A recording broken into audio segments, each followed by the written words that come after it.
ও যুবক, তাহলে তোমার দৃষ্টিতে অমুক কবি কেমন?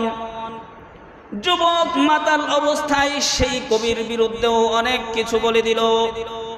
3 নম্বরে নাস্তিক বলল, ও যুবক, তোমার কাছে মুহাম্মাদুর রাসূলুল্লাহ কেমন?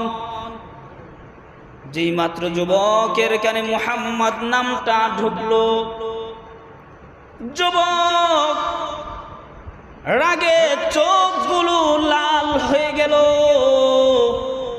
হাত থেকে মদের বোতল ঢিল মেলে ছুঁড়ে মেলে ফেলে দিল।